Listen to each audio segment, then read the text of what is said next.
안녕하세요. 네. 잘 지내셨어요? 네. 네. 오늘 여러분의 표정이 좋으네요. 감사합니다. 보니까 환히 웃는 사람도 있고 또 미소 짓는 사람도 있고. 선생님을 만나서? 정규 씨는 뭐야? 저 저요? 표정은? 정규 씨. 저는 그냥 좋은 거예요. 좋은 거. 좋아요. 네. 사람들 보면 표정들이 다 제각각이고 네. 또 정서를 표현한 방식도 다 다르고 그러죠. 세상 살면서 기쁜 일만 있지도 않고 네. 네. 또 슬픈 일만 있지도 않고 그래서 때때로 그런 다양한 정서들이 모여가지고 우리의 삶의 이야기를 구성해내는데 네. 인생이라는 게 그렇대죠. 오늘 하루라고 하는 것이 점철된 것이 인생이죠. 점은 면적이 없잖아요. 그렇죠. 선이라고 하는 건 근데 점의 모음이 선이잖아요. 그렇죠. 그러니까 오늘 하루 내가 어떤 점을 찍느냐 하는 것이 내 인생 전체와 관련이 되죠. 그래서 내 삶을 잘 다스리면 참 좋겠다. 네. 그 생각이 있는데 살다 보면 우리의 인생에 마치 음악으로 얘기하자면 장단이 있고 고저가 있고 강약이 있고 그렇죠. 근데 이게 이제 조화롭지 않을 때 우리 삶이 어지러워지죠. 네. 그래서 그걸 잘 높낮이를 맞춰가지고 잘 배치를 하면 아름다운 선율이 되잖아요. 네. 그래서 인생을 잘 산다고 하는 건 그런 거겠다 생각해 봅니다. 근데 다스림이라고 하는 말이 있죠. 뭔가를 다스린다. 네. 그 말은 내가 힘을 가지고 있으니까 그 힘으로 누군가를 내 마음에 맞게 변화시킨다든지 내 뜻을 그에게 강요한다는 뜻이 아니라 네. 진짜 다스릴 줄 아는 사람은 그가 있어야 할 자리에 제대로 배치를 함으로써 그렇죠. 모든 게 조화롭게 이루어지도록 만드는 거죠. 네. 마치 음악이 그런 것처럼 여러분 음악하는 분들이니까. 그래서 배치를 잘하면 그 속에서 어떤 그 정서도 표현되고 음악을 통해서 또 흥도 돋구게 되죠. 네. 그래서 잘 다스리는 사람, 자기 마음을 잘 다스리는 사람은 남에게 기쁨을 주기도 하죠. 평안함을 주기도 하고. 그걸 좀 넓혀서 얘기하자고 한다면 한 나라가 잘 다스려지면 좋겠다. 다양한 계층의 사람들이 살고 있지만은 그 다양한 계층의 사람들 하나도 허비되거나 잊혀지지 않고 각자에게 주어져 있는 좋은 자리에서 저마다의 소리를 낼 수 있는데 그 전체가 개별자가 아니라 모두가 다 하나의 운명을 만들어내는. 그렇죠. 이게 뭐냐면은 잘 다스리는 사람들의 역할이라고 볼 수 있겠죠. 안타깝게도 그런 사람 만나기가 참 쉽지가 않죠. 하나님이 왕이 되시는 세상이라고 한다면 어떨까? 이 상상을 해보는 거죠. 하나님이 통치하시는 세상을 일컬어서 우리가 하나님 나라 그렇게 말하죠. 네. 하나님이 다스리시는 나라입니다. 그 나라는 무엇일까요? 어떤 정서를 우리에게 줄까요? 자, 이것이 이제 오늘 우리의 질문이에요. 네. 그래서 오늘 우리가 함께 공부하려고 하는 시편으로 가보겠는데 네. 시편 97편을 함께 읽겠습니다. 네. 오늘 수업 시편 53강 악을 미워하라. 요한 씨부터 좀 나눠 읽을까요? 네. 네. 여호와께서 다스리시나니 땅은 즐거워하며 허다한 섬은 기뻐할지어다. 구름과 흑암이 그를 둘렀고 의와 공평이 그의 보좌의 기초로다. 불이 그의 앞에서 나와 사방의 대적들을 불사르시는도다. 그의 번개가 세계를 비추니 땅이 보고 떨었도다.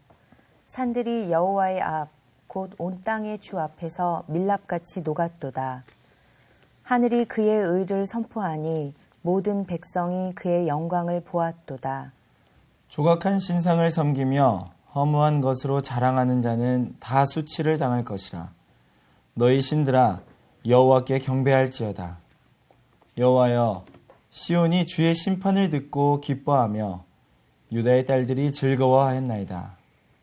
여호와여, 주는 온 땅 위에 지존하시고 모든 신들보다 위에 계시니이다. 여호와를 사랑하는 너희여 악을 미워하라.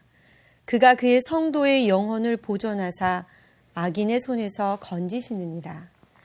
의인을 위하여 빛을 뿌리고 마음이 정직한 자를 위하여 기쁨을 뿌리시는도다. 의인이여 너희는 여호와로 말미암아 기뻐하며 그의 거룩한 이름에 감사할지어다. 아멘. 네, 여러분 이 시편을 보면서 우리가 좀 느낄 수 있는 것들이 많이 있을 텐데 네. 이제 이렇게 한번 생각을 해보고 싶다. 이 시가 어떤 때 나왔을까? 시의 삶의 자리는 뭘까? 이것이 이제 우리가 첫 번째로 가져야 할 관심인데요. 네. 사실은 이 시가 어느 때 나와 있는지 정확하게 안 되는 건 거의 불가능합니다. 옛날 문헌을 우리가 누가 기록해 놓지 않으면. 그래서 시의 삶의 자리를 이해하기 위해서 사람들은 그 시의 상황들, 네. 지금 시를 말하고 있는 시적 화자가 어떤 상황 속에 있는지, 그리고 거기에 사용된 언어들이 주로 어떤 언어인지 이런 것들을 면밀히 대조해봐요. 거기에다가 이 시가 배치되어 있는 자리, 시편이 150편까지 있는데 네. 그 가운데 배치된 자리, 이런 거를 정밀하게 확인해 가면서 이게 어느 시대에 나왔을 거야 라고 짐작합니다. 네. 짐작이니까 꼭 맞는 건 아니에요. 대개 시편 97편은 사람들이 얘기하기를 알렉산더 대왕이 갑자기 세상을 떠나고, 알렉산더는 어떤 나라의 왕이었죠? 마케도니아. 네. 그렇죠. 마케도니아의 왕이었던 알렉산더 대왕이 갑자기 세상을 떠나면서 알렉산더가 지중해 세계 전체를 장악하고 있었거든요. 네. 그러니까 그렇게 강력했던, 아주 오랫동안 지속될 것 같았던 이 알렉산더의 영화로움이 갑작스럽게 끝난 거예요. 그렇죠. 그러고 나니까 사람들이 숨 못 쉬고 있던 사람들이 좀 숨 쉬게 되는 거죠. 야, 우리를 억압하고 있었던 저런 사람도 일시간에 사라질 수 있구나. 이런 걸 느끼죠.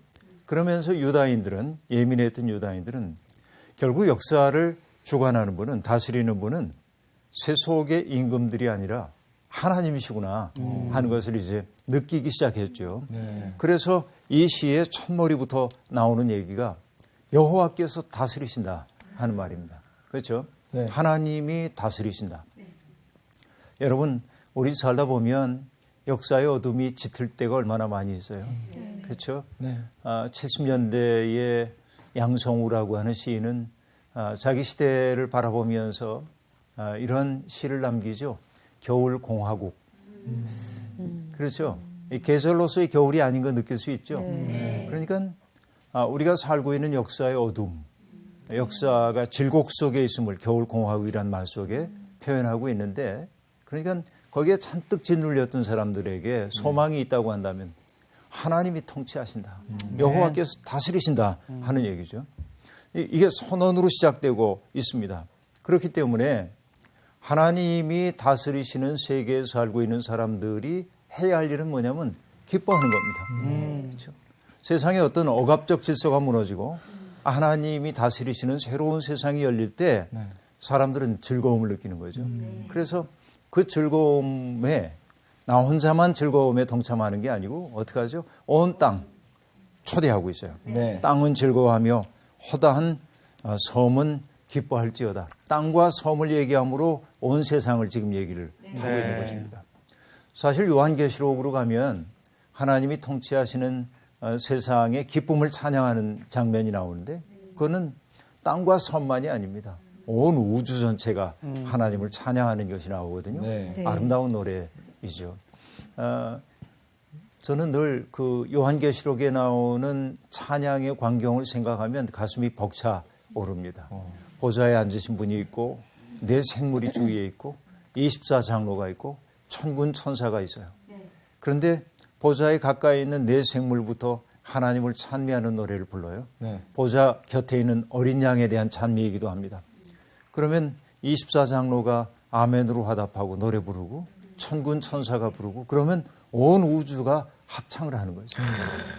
온 우주의 노래가 들려오는 완성된 그 세계를 바라보고 있던 그때가 언제냐면, 계시록이 쓰여졌던 것은 로마가 폭압적인 지배를 하고 있을 때거든요. 숨쉬기 어려울 때. 그런데 하나님의 영에 사로잡힌 사람들은 바로 그런 조화로운 세상의 모습을 꿈꾸며 살았던 것이죠. 그 꿈이 그들을 살게 만들었다 그렇게 말할 수 있겠죠? 자, 그래서요. 하나님이 다스리시는데 하나님의 보좌에 대한 이야기가 나오네요. 구름과 흑암이 그를 둘렀다 하고 말합니다. 여러분, 하필이면 왜 구름과 흑암이 주님을 둘러요? 좀 번쩍번쩍하고 조명이 막 터지고 그럼 좋을 텐데 구름과 흑암이 그분을 둘렀대. 이거 무슨 뜻일까요? 원래 그 어두울수록 빛이 더 강하게 느껴지는 거 아닐까요? 아하. 어두울수록 빛이 강하게. 네, 맞아요. 뭐 시 얘기 나왔습니다만 정진규 시인의 시 제목 가운데 그런 게 있어요. 별들의 바탕은 어둠이 마땅하다. 사실 밤하늘의 별이 반짝이는. 투명하게 보이는 것은 네. 그 어둠의 맞아요. 배경이 있기 때문에 그렇죠. 사실은 하늘이 파란 것처럼 보이지만 검거든요. 그래서 천지현황 그런단 말이야. 하늘이라는 게 검거든. 땅은 누렇고. 그렇죠. 거물현자야 천지현황. 천지현황이 어디에 나온 건 알죠? 알고 싶어요. 천자문, 하늘천, 따지, 가무련, 누루황, 천지현황. 그렇죠? 그러니까 하늘은 검고 땅은 누런 거지. 네. 그렇죠. 그런데 보면 우리는 하늘은 파랗고 네. 이렇게 생각하는데 우리가 낮에 보는 세상이. 근데 우주라는 게 검은 거지. 그래서 요한 씨가 얘기했던 대로 별들의 바탕이 어둠이 마땅한 것처럼 어쩌면은 어둠이기 때문에 하나님이 더 찬란하게 보이지 않았을까 이런 거죠. 네. 그것도 아주 훌륭한 사고 가운데 하나입니다. 지금 그러나 여기 상황이랑 좀 비슷하네요.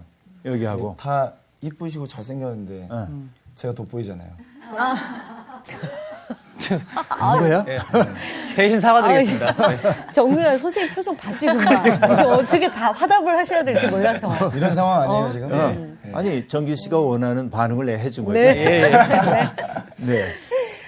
네, 아주 이제 중요한 게 뭐냐면 하나님이 인간에게 낱낱이 다 알려진 분입니까? 아니면 하나님에 대해서 사람이 다시 말하면 하나님에 대해서 사람이 다 알아요, 몰라요? 몰라요. 하나님은 신비. 하나님의 신비. 네. 구름과 흑암이라고 하는 것은 인간에게는 가리워져 있는 하나님의 신비를 뜻하기도 합니다. 그렇죠? 나온 씨가 지금 얘기를 해죠. 정확하게. 그래서 우리가 하나님에 대해서 알 수 있는 것은 하나님이 당신을 우리에게 언뜻 보여주신 것만 알 수 있어요. 네. 그거를 라틴어로는 데우스 레벨라투스, 계시하신 하나님이에요. 계시진. 그런데 하나님은 어떤 분이기도 하냐면 스스로를 숨기는 분이기도 해요. 데우스 압스콘디투스 이렇게 얘기를 해. 이제 어둠 가운데 당신을 숨기신 하나님이란 말이죠. 그래서 여러분 제가 늘 하는 말이지만 하나님에 대해서 다 아는 것처럼 말하는 사람은 무조건 위험한 사람입니다. 그렇네요, 진짜. 그렇죠. 그런 사람들이. 그 사람들은 사람들의 영혼을 훔치기 위해 거짓말을 하는 경우가 대부분입니다. 그래서 우리는 겸손해야 돼. 하나님에 대해서 우리는 아주 부분적으로 알 뿐입니다. 그렇죠? 그걸 인정할 수 있어야 돼. 그래서 너무 신념에 차서 내가 하나님에 대해서 내가 다 아는데 이렇게 말하면 그분을 따라가면 안 됩니다. 가까이 하면 안 돼요. 주의해야 돼. 아시겠죠? 네. 이게 뭐냐면은 이단들을 분별하는 방식이기도 해요. 꼭 교리적인 이단뿐만 아니라 잘못된 종교 지도자들은 사람들의 영혼을 도둑질하기 위해서 자기가 마치 다 아는 것처럼 말할 때도 있어요. 위험해요. 이런 사람들은. 그래서 시인이 여기 얘기합니다. 구름과 흑암이 그를 둘렀다. 그렇게 말합니다. 자, 하나님은 우리에게 당신을 계시하시지만 온전히 다 드러나 있지는 않다 그 얘기죠. 그런데 하나님이 다스리신다고 얘기를 했는데 그 다스림의 요체가 둘로 나오고 있습니다. 뭐와 뭐예요? 의와 공평이 그의 보좌의 기초로다. 이렇게 얘기하고 있죠. 의와 공평 그랬는데 여러분 의, 공평 이건 우리가 공부 많이 했는데 의와 공평이에요. 그죠? 네. 의로움. 이것은 여러분 최다카라고 얘기를 했던 적이 있어요. 이건 뭐냐면 회복적 정의와 관련돼 회복적 정의라고 하는 게 뭐냐면 하나님이 여기 네 사람한테 골고루 땅을 나눠 주셨는데 예컨대 살다 보니까 어느 하나가 병약하고 또 가족 관계도 어렵고 누구의 지원받지 못해가지고 점점 어려워졌어 살기가. 그런데 또 어떤 사람은 아주 열심히 일하기도 하고 운도 좋고 그래가지고 부유해졌어요. 그래서 예를 들어요. 누구로 할까? 요한 씨가 어려워졌어. 정규 씨가 아주 좋아졌어. 감사합니다. 그런 경우에 이게 이제 점점 이렇게 커가다 보면 요한 씨는 너무 불행하잖아요. 네. 삶이. 그래서 하나님은 때때로 이것을 사회가 너무 불공평하게 된 이것을 바로 잡으려고 애를 쓰시죠. 어떤 것들을 통해서 여러분 안식년, 희년 이런 것 통해서 땅이 원주인에게 돌아가고 빚이 탕감되고 그래서 사람들이 다시 한번 일어설 수 있도록 해주는 거죠. 그게 회복적 정의야. 회복시켜주는 거야. 네? 회복적 정의. 예를 들어서 나하고 누구 사이에 문제가 생겼어요. 미란 씨하고 나하고 사이에 서로 미워하는 문제가 생겼어요. 그래서 굉장히 좀 힘들어졌는데 내 용서했어. 그리고 안 보면 되지 뭐. 이러면 용서한 거예요. 안 한 거죠. 용서 안 한 거죠. 그러니까 진짜 용서라는 건 대면해야 하고 맞아요. 대면해서 관계가 회복될 때 정의가 세워지는 거죠. 그렇죠. 이런 거 회복적 정의라고 얘기할 수 있어요. 그런데 공평이라고 하는 것은 사법적 정의와 관련돼. 법적으로. 사법적 정의는 어떠죠? 법이 정한 방법에 의해서 처벌하는 거죠. 그렇죠. 사실은 법이 살아있어야 사회가 안심하며 살 만한 것이죠.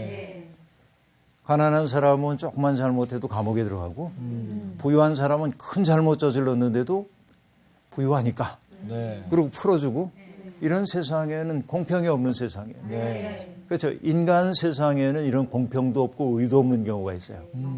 그런데 오늘 이 시인이 얘기하고 있는 하나님이 다스리시는 세상의 기초는 의와 공평이라는 거예요. 이 두 가지가 함께 탁 쓰는 것이 하나님의 다스리심의 요체다. 여러분 우리가 기독교인으로서 산다고 하는 것은 바로 이런 세상 만드는 거죠. 정치인들에 대해서 얘기하고 싶은 생각 없어요. 국회에 들어가 있는 국회의원들 가운데 기독교인들 꽤 많거든요. 그분들이 저것만 바로 마음속에 탁 담고 살아도 얼마나 좋을까. 그러네요. 그런 생각 들죠. 자, 여하튼 여러분, 그런데 하나님은 의와 공평을 당신의 이제 그 다스리심의 요체로 삼으시는 분이지만 의와 공평을 세우기 위해서는 하나님이 어떤 존재로 여기에서 표상되고 있냐면 하나님은 불의에 대해서 심판하시는 분이기도 합니다. 그렇죠. 그래서 3절에 보니까 불이 그의 앞에서 나와서 사방의 대적들을 불사르시는도다 하고 말합니다. 그의 번개가 세계를 비추니 땅이 보고 떨어도다 하고 말합니다. 자, 이 하나님은요. 다시 한번 말하거니와 이 하나님은 심판하시는 하나님입니다. 그렇죠? 심판의 엄중함을 얘기를 하고 있는 것이죠. 그렇죠? 그 앞에서 불이 나와가지고 불의한 사람들을 사른다고 얘기를 하고 있습니다. 그리고 마치 번개가 세계를 비추듯이 하나님은 그렇게 여러분 번개가 치면요. 모두가 다 알잖아요. 번개 치는 거. 하나님의 심판은 그렇게 급작스럽고도 명백하게 나타난다. 그러면 여러분 우리가 천둥 번개 칠 때 괜히 무섭죠. 근데 우리 이렇게 얘기해. 죄 지은 것도 없는데 무섭다고. 근데 뭐 정말 죄 지은 게 없을까? 천둥 번개 치면 괜히 좀 무서워. 이런 생각이 들죠. 그래서 가끔 천둥 번개가 필요해요. 필요해요. 나를 돌아보도록 만들기 때문에 그래서 그렇다고 볼 수 있어요.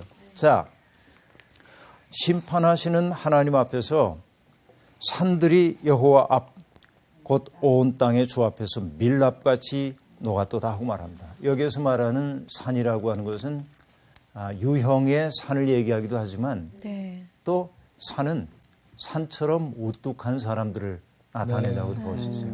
그렇죠. 하나님의 심판 앞에서 자기가 얼마나 작은 존재인지를 깨닫기 때문에 마치 밀랍처럼 여기 녹는 거죠. 그렇죠. 그런데 반면 그렇죠? 우뚝한 그런 사람들은 심판하시는 하나님 앞에서 일부의 사람들은 두려움을 느낍니다. 네.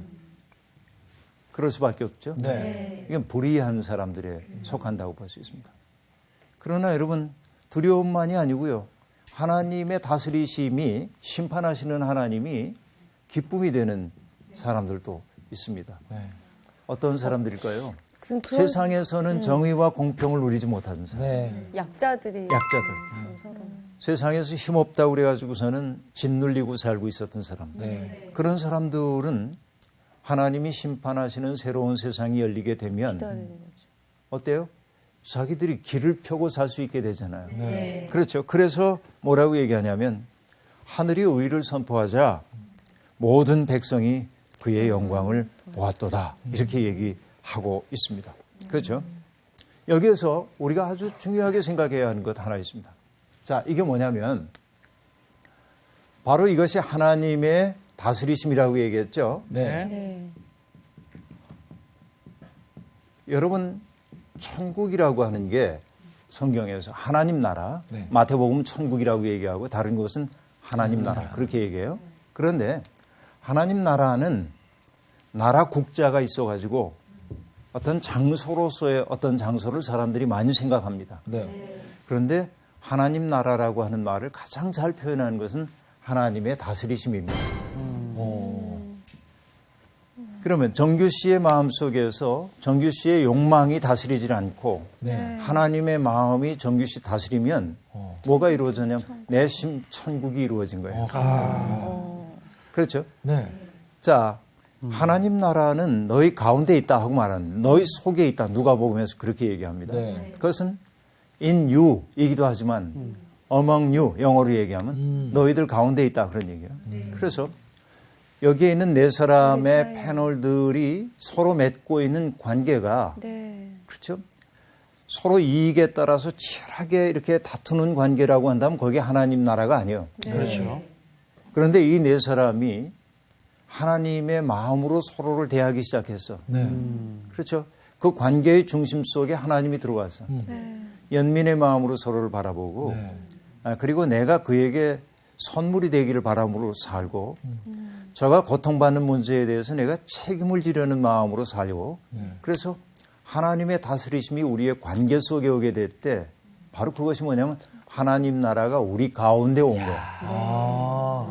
이것이 천국이네. 반가워요. 천국이고. 오늘 천국 이룬 거예요?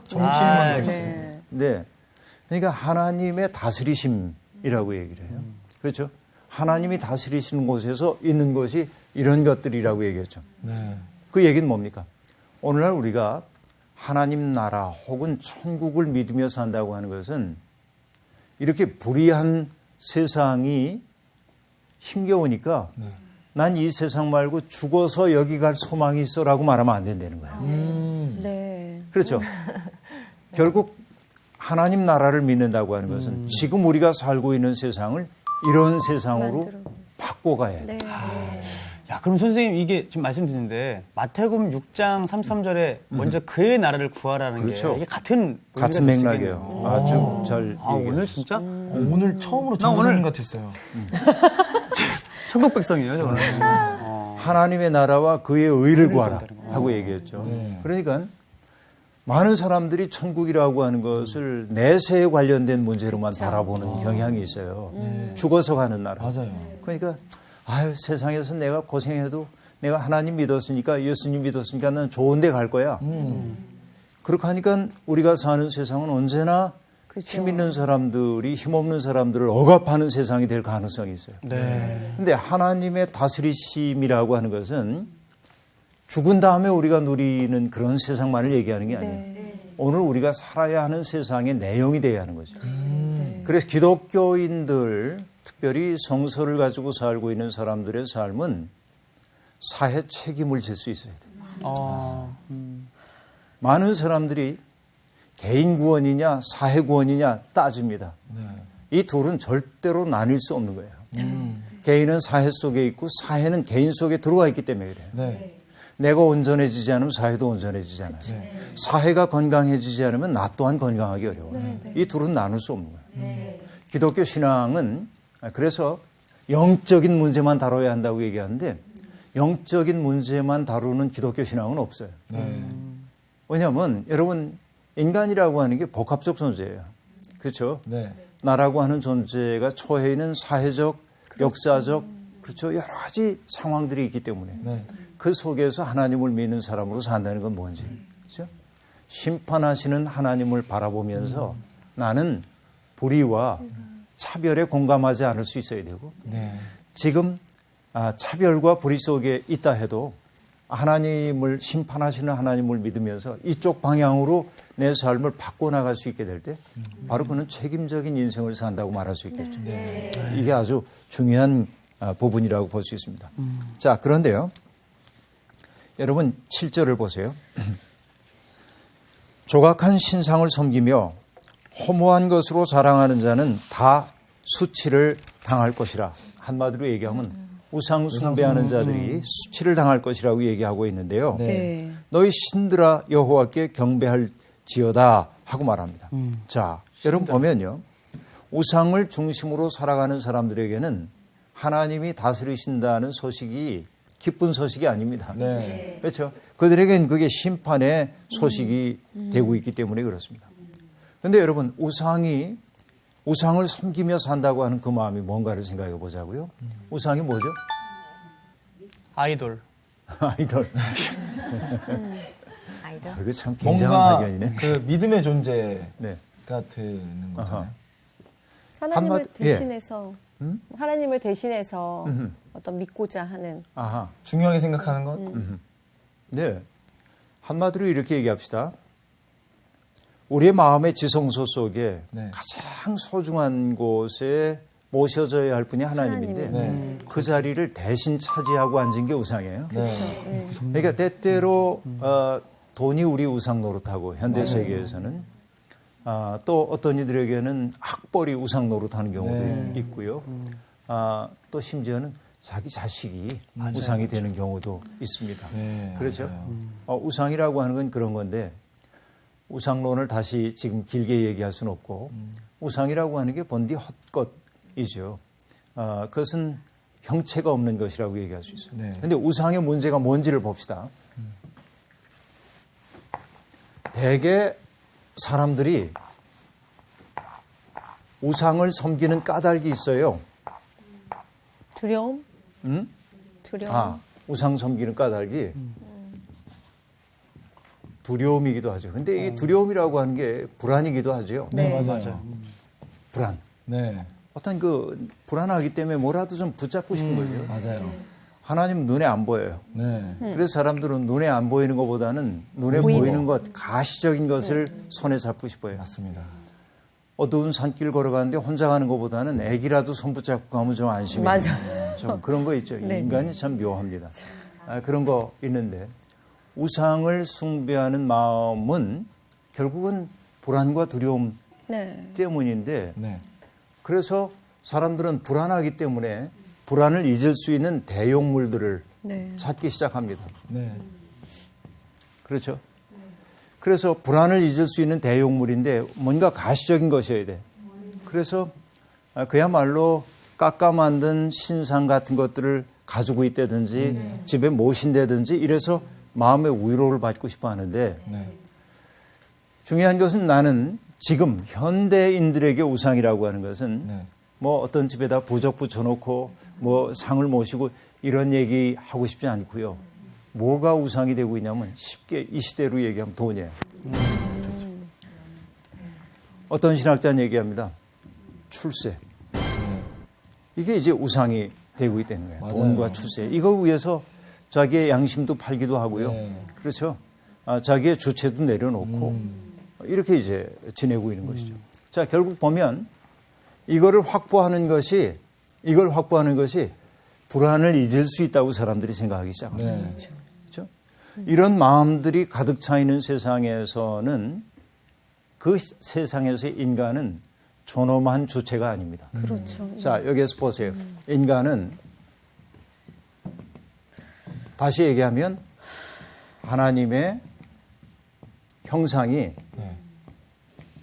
아니에요. 여기에서는 돈과 출세가 지배하는 세상에서는 인간이 존엄한 주체 혹은 하나님의 형상이 아니고 항상 그들이 뭐냐면 수단으로 변해요. 노예네 노예. 수단이라고 하는 것은 어떻게 변하죠? 수단은 교체할 수 있어. 언제든지. 네, 맞아. 불필요하면 제거될 수 있습니다. 그렇죠. 제거할 수 있어요. 목적이 아니에요. 그러니까 인간이 하나님의 형상으로서의 인간이 목적이 아닌 수단이 되었을 때 이거를 뭐라고 하냐면 인간 소외 그렇게 얘기하는 거예요. 아, 그렇죠. 인간이 소외된 거예요. 소외되었다고 하는 건 뭐죠? 세상이 낯설어진 거예요. 세상이 낯설어지고 험한 것으로 변해버리고 만 것이죠. 그럼 어떻습니까? 소외감이 내 속에 있으면 감사해요. 아, 나 참 소외감 느끼니 행복해 그러지 아이고, 않죠? 그런 사람 없죠. 없죠? 네. 그러니까 원망이 생기죠. 네. 적대감이 생기죠. 그 세계는 결국 뭐로 표현되냐면 폭력이야. 그렇죠? 자기에 대한 폭력은 자살로 나타납니다. 자해로 나타납니다. 네. 그 폭력이 타자를 향하게 될 때는 결국 그게 뭐예요? 구체적 폭력으로 나타나게 되는 것이죠. 결국 여러분 보니까요. 우상을 숭배하는 마음에서부터 쭉 이렇게 가다 보니까 뭐로 기착이 돼요? 폭력. 이렇게 되죠. 이게 우리가 살고 있는 세상의 모습입니다. 그러니까 이 세상 속에서는 소외가 일어나기 때문에 우리가 뭘 못하게 되냐면 두 가지를 못하게 돼요. 하나는 타자에 대한 공감 능력이 없어서요. 저 사람이 고통을 받고 있는데도 내 코가 석자야 지금. 그래서 내 삶이 바빠. 그렇죠. 그런 이야기 많아요. 그래서 그의 고통에 함께 아파하고 그 곁에 머물 수가 없게 돼. 네. 여러분 우리 살다 보면요. 누군가 고통받는 사람은 안 됐다 그러고 돌아서서는 있잖아요. 많이. 이게 뭐냐면 내가 많이 소외됐어. 내가 하나님의 형상으로부터 너무 멀어져 있는 거예요. 지금. 그걸 알 수 있어야 돼. 그렇죠. 애린의 마음으로 서로를 바라보고 공감할 수 있는 능력이 없어요. 우상이 인간에게서 빼앗아가는 것은 공감할 수 있는 능력이에요. 그런데 공감을 한다고 하는 것은 결국 뭐냐면 공감한다고 하는 것은 내가 누군가에게 책임을 지는 사람이 되는 거예요. 네? 책임. 예를 들어서 정규 씨가 행복하게 사는 게 내 책임이야. 아 힘드시겠어요. 책임을 내. 우린 서로에게 이렇게 사랑의 빚을 지고 살고 있는 거죠. 그래서 책임진다라고 하는 것이 여러분 어떤 것이에요? 영어로 책임 그러면 responsibility인데요. 네.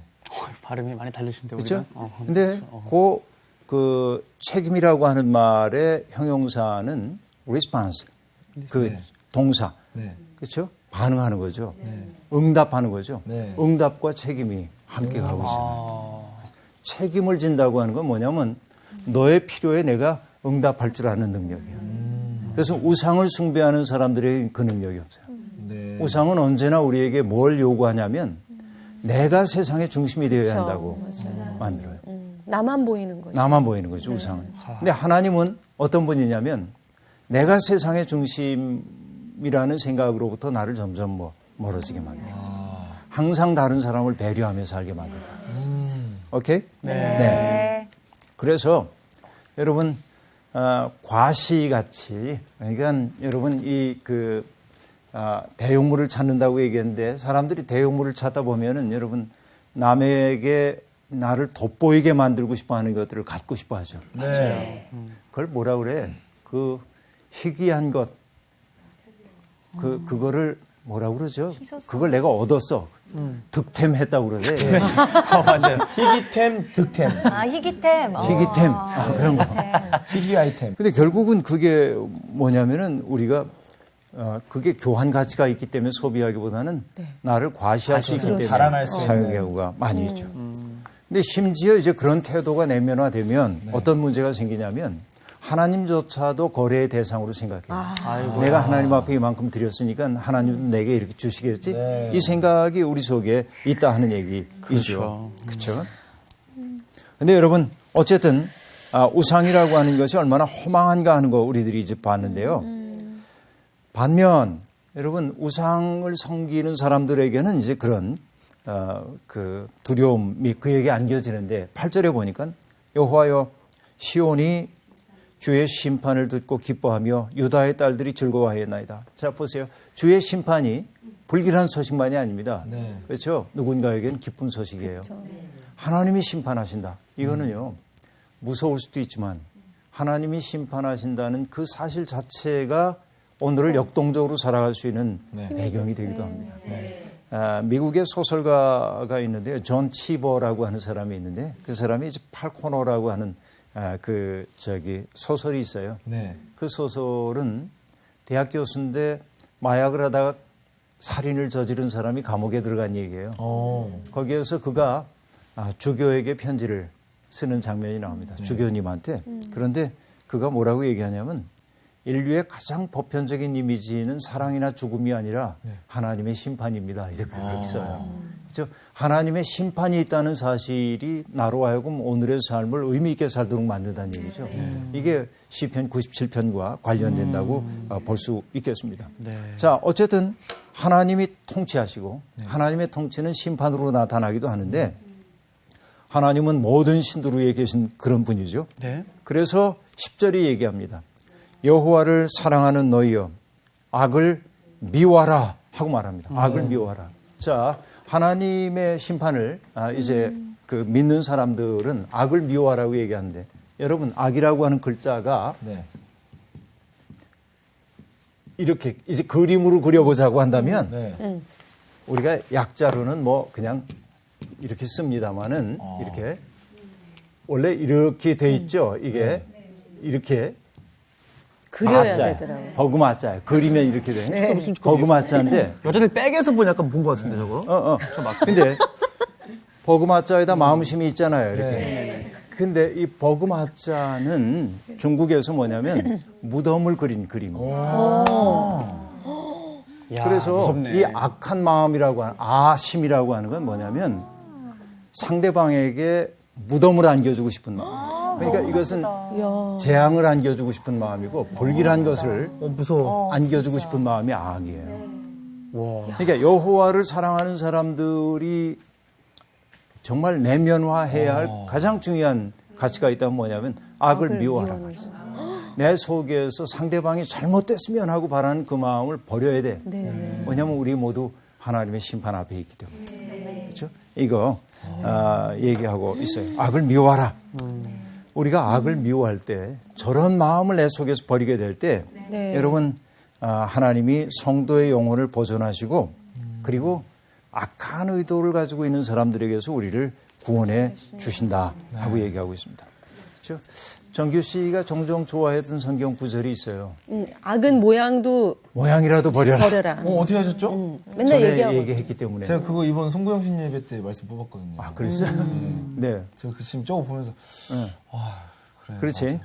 악은 모양이라도 버려라. 이제 그렇게 얘기하고 있어요. 데살로니가 전서에 나오는 말씀인데. 5장 22절. 5장 22절. 맞았어요. 그런 얘기. 자, 그럼 여러분 오늘 얘기 결론을 내려보십니다. 11절을 보니까요.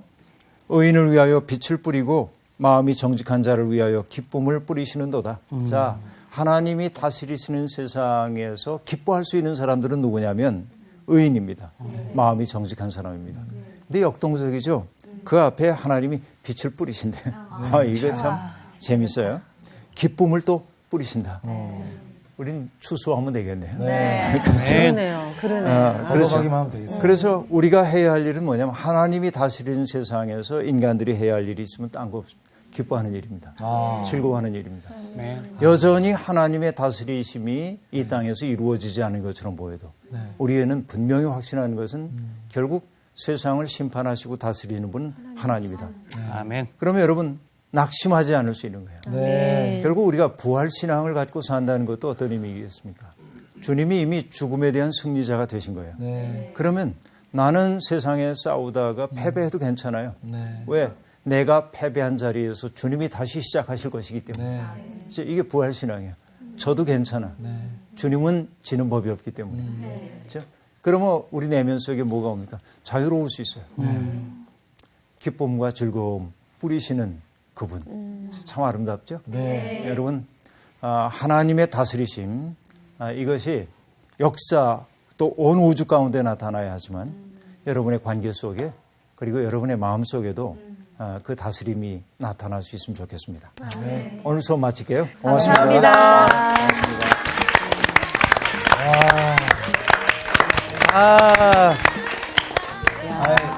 저는 말씀 들으면서 되게 막 설레요. 막 설레고 제가 또 어제 또 그 말씀을 묵상을 했는데 진짜 오랜만에 일어난 일이네. 그 사무엘상에 하나님의 등불이 꺼지지 않았다는 그 단어를 보면서 소망이 있다. 근데 오늘 하나님의 그 다스리심을 통해서 또 맨 마지막에 이렇게 기쁨과 빛을 뿌려주신다는 말에 그걸 막 상상하니까 되게 막 설레요. 네. 뿌려주신 거 우리는 잘 누리고 거두고 그렇게 살면 되겠네. 오늘 특히 누나 이마에 빛을 많이 뿌려주세요. 반짝반짝 빛나고. 광이나 정말 기뻐하며 승리의 노래 부르리. 뿌려. 아, 좋다. 뿌려. 이번 주 퀴즈입니다. 사도 바울과 함께 사역을 했던 바나바의 이름이 가진 의미는 무엇인가요? 1번 위로의 아들, 2번 헌신의 아들, 3번 눈물의 아들. 정답을 아시는 분은 CBS 성서학당 홈페이지에 정답을 올려주시거나 우편으로 보내주시면 됩니다. 보내실 곳은 서울특별시 양천구 목동 서로 159의 1번지 CBS 성서학당 담당자 앞입니다. 연락처를 꼭 남겨주세요. 선정되신 분들에게는 대한성서공회에서 성경, 송태근 선생님의 내가 어디 있느냐, 하나님이 꿈꾸는 교회, 김기석 선생님의 오래된 새길, 신우인 선생님의 땅과 하늘의 갈림길에서 가운데 하나를 드립니다.